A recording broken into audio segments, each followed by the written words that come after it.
The stale glow of my phone screen cut through the darkness of my Portland apartment. It was late. I was exhausted from my shift at the vet clinic, and I was just trying to numb my brain with mindless scrolling. Then my brother's face filled the screen. "Viva Vegas, baby!" Mason yelled into his camera, his voice slurring slightly. I watched, my blood turning to ice, as he panned across a ridiculously expensive suite at the Bellagio. There were half-empty bottles of champagne, scattered pocket chips on a dark wood table, and the frantic flash of neon lights reflecting in the window behind him. My stomach twisted into a knot. But the final blow came when he pointed the camera back at his grinning face and shouted, "Shout out to the fam for sponsoring the best weekend ever." No, it couldn't be.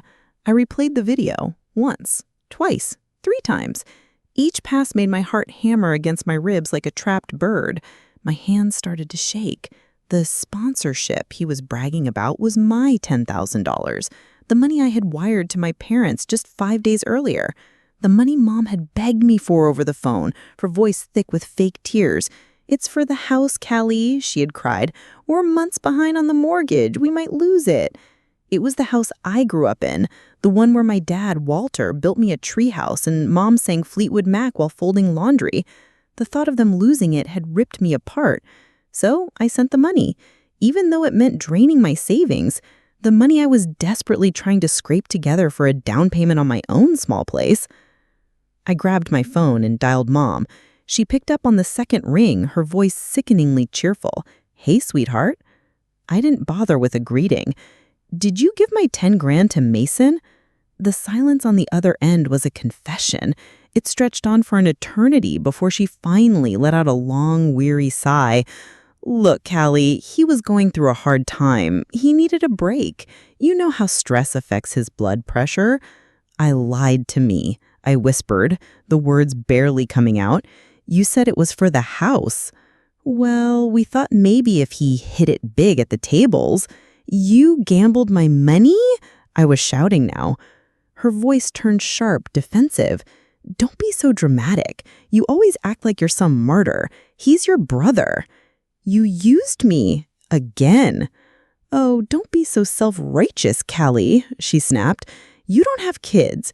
You don't know what it's like to watch one fall apart." I hung up the phone before I said something I couldn't take back, my whole body trembling with a rage so deep it made me sick. That night I cried until I threw up. I had been working double shifts, eating cheap ramen, turning down every invitation from friends, all to save my family home. And they had handed my sacrifice to Mason, their 31-year-old golden boy who still lived in their basement, like I was nothing more than their personal ATM. I stayed awake until the sun came up, my mind racing. I remembered every slight, every time they put him first. When I was 10 and brought home a perfect report card, they told me, "Don't show off, it'll make Mason feel bad." When I won a scholarship to a great college, they sighed and said, "That's so far away. Why can't you stay local like Mason did?" When Mason, in a fit of rage, shattered my favorite mug, a gift from my grandpa, they told me, "It's just a thing, Callie. Don't make a scene." They had taken my money, my trust, and my kindness, and they had given it to my brother so he could post videos of himself living it up in Vegas, probably calling himself a strategic investor. As the first light of dawn broke, I dried my tears. I was done being their safety net. That morning, I emailed a real estate agent. If they were going to gamble away my generosity, it was time I started investing it in myself. And that was only the beginning. For 3 weeks, I went silent. I ignored every call, every text, every tearful voicemail. I even ignored Mason's one drunken call that started with, "Yo, sis, I think I made a mistake," and ended with muffled giggling and some girl yelling for another round in the background. While they were busy dealing with the fallout of their Vegas vacation, I was busy making moves. I met with Ava, the real estate agent. She was sharp and direct, and she didn't even blink when I told her my strange request. "I'm looking for a small house, 2 or 3 bedrooms, near Claremont Avenue." She raised an eyebrow. "Symbolic?" A small smile played on my lips. "Let's just say I'm buying myself some peace and boundaries." It happened faster than I expected.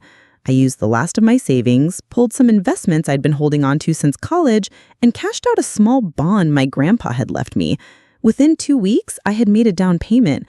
The house was tiny, but it was mine. And it was just 2 blocks from my parents' street, close enough for them to see me thrive, but far enough that I would never have to knock on their door again. I started moving my things in quietly. Mason, according to Mom's social media, had extended his trip. After losing my $10,000, he'd borrowed another $2,000, blown through that, and then got into a fight at a nightclub that left him with a fractured wrist. Mom posted a picture of him in the sling with the caption, "Our brave boy still smiling through the pain. #family first." I felt a wave of nausea. The way they babied him, the way they completely ignored what they had all done to me. But the universe has a funny way of balancing the scales. A week later, I got a call from my Aunt Laura, my dad's estranged sister from Seattle. We hadn't talked in years. She told me she was cleaning out some of my grandpa's old things. "Do you remember that long letter you wrote him back in high school, telling him all your dreams?" she asked. I froze. "You found it?" "Not just that, Callie. He kept everything. Your college acceptance letters, your vet school photos, even a card you made when you were 6 that said, 'When I'm rich, I'll buy you a tractor.'" She laughed softly. A lump formed in my throat. Grandpa was the only one who ever truly saw me. "Funny thing," she continued, her voice dropping a little, "there's also a copy of a trust document in here, with your name on it."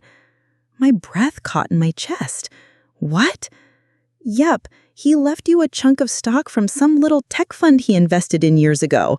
It's matured like wildfire, Callie.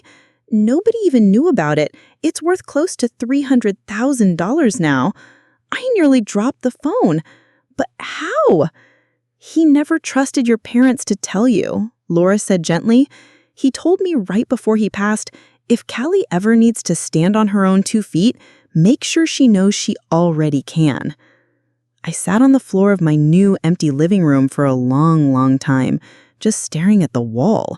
For my entire life, I had felt like the disposable child, the one who existed only to clean up the messes made by others.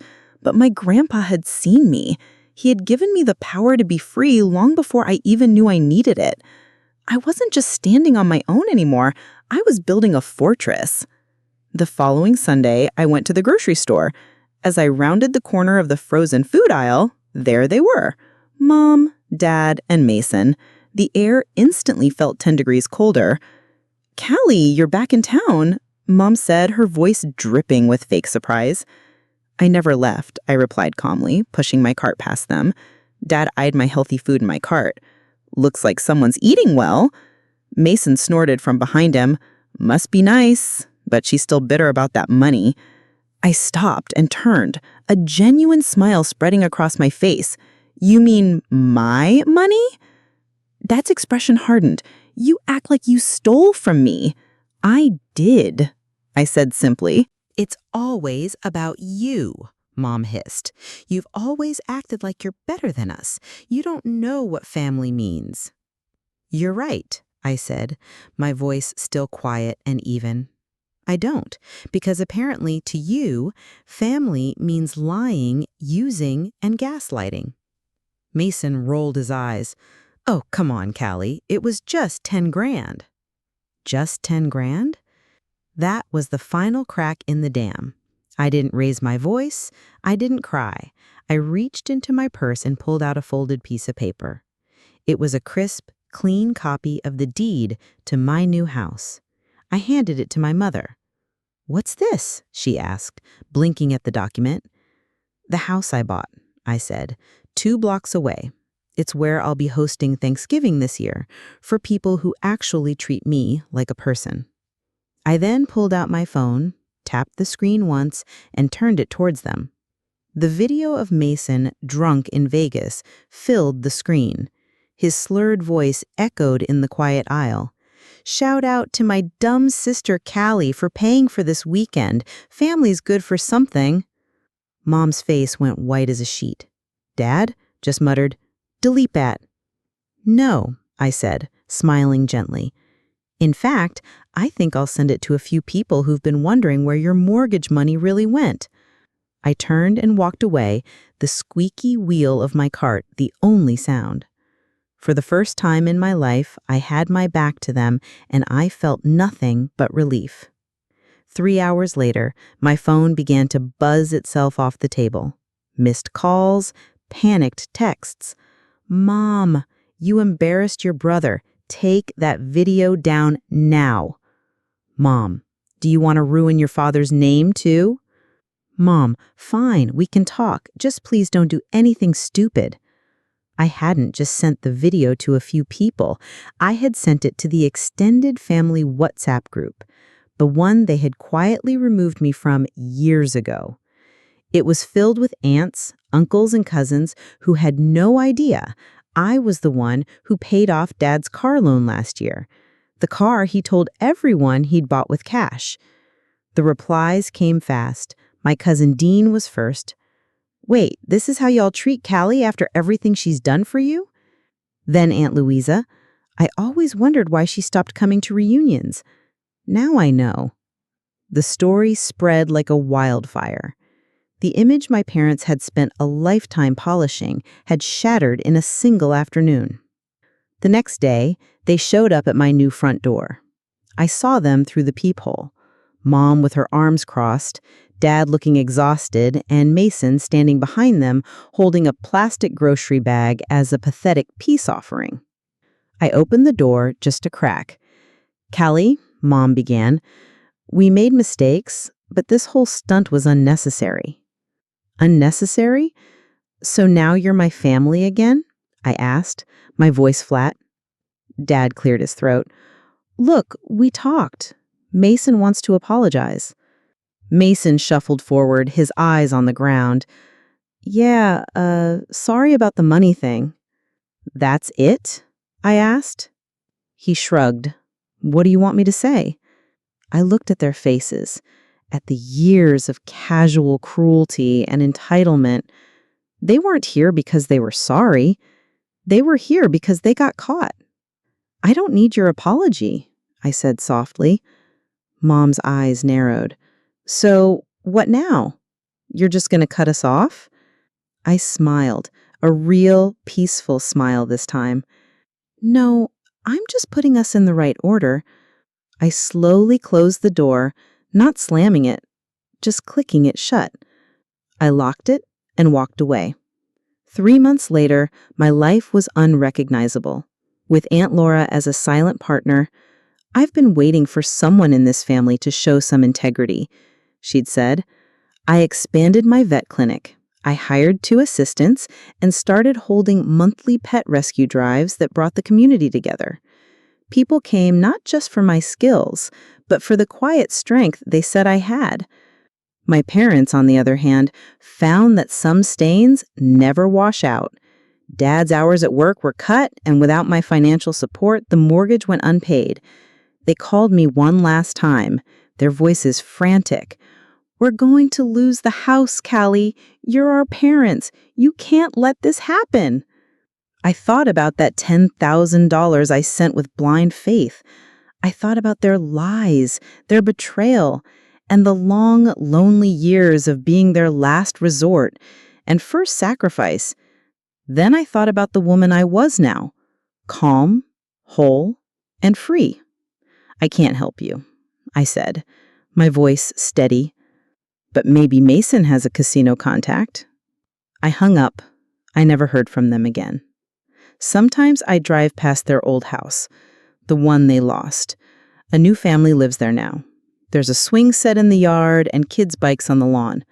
On warm evenings, you can hear their laughter spilling out of the open windows.